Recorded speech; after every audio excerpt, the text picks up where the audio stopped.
Hi, I'm Liesl New, and we're exploring Gagne's conditions of learning. Robert Gagne was an American psychologist who came to wonder, how do people learn and what outside factors can help or hinder this process?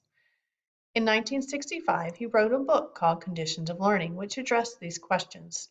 For over 40 years, Gagne wrote many more books and articles on this topic. Gagne started developing his theory in World War II when he helped train pilots for military combat. If the pilot could not learn it quickly and effectively, he had a real-world application with very real consequences. He began by observing the range of skills humans developed in real life, and then determined the conditions that would best support the various types of skill development. Where most learning theories were products of educational theorists, Gagne's added laboratory research added credibility to his idea and recommendations that learning would increase under certain conditions. Behaviorists believe learning happens as a result of an association between a stimulus and a response. It's an external relationship. Think Pavlov's dog. Cognitivists believe that learning occurs internally as a result of metacognition, thinking about thinking. Robert Gagne's learning theory, Conditions of Learning, was first introduced in 1965 and changed and was adapted in his fourth edition in 1985 and reflected the advancements in the field of psychology at the time.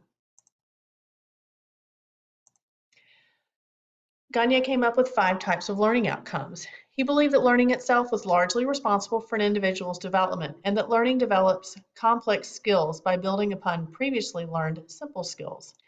Each type of learning is important as it lays the foundation for each different type of learning. Verbal information was the first one he listed. Consists of learning the basics or declarative knowledge like facts, names, and dates.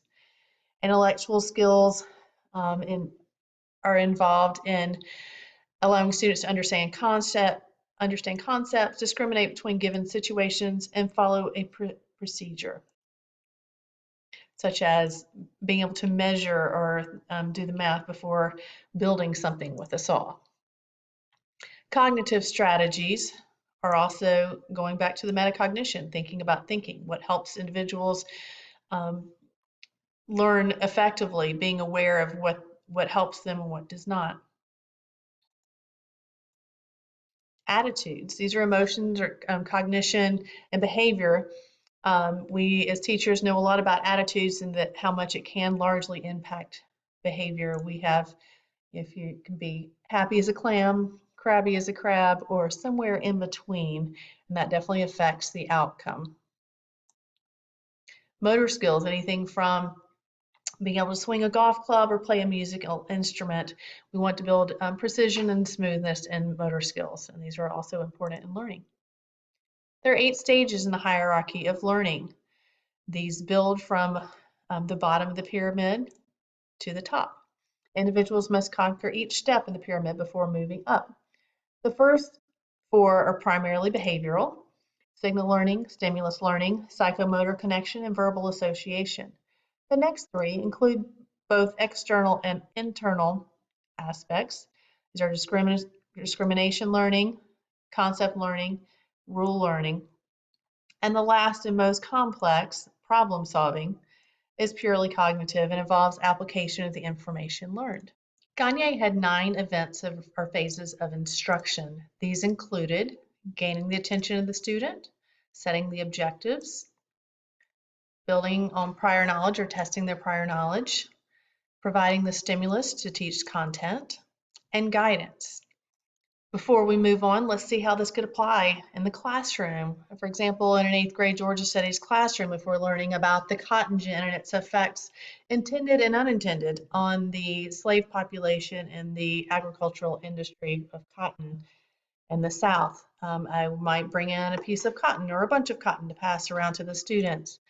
We would set clear learning objectives and then build on their prior knowledge. I may ask them to think about how different technologies can produce intended and unintended consequences. I would give them the content, and we would work through many different lessons, building on the content in interesting and relevant ways. And I would provide guidance by giving them clear instructions, having question and answer sessions, providing rubrics, and so forth. The remainder of the 9 events of instruction are performance, feedback, assessment, and retention.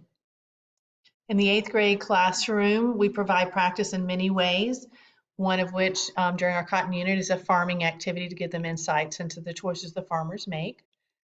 Feedback is back from peers and from teachers. Assessments at the end of the unit would test for learning the content.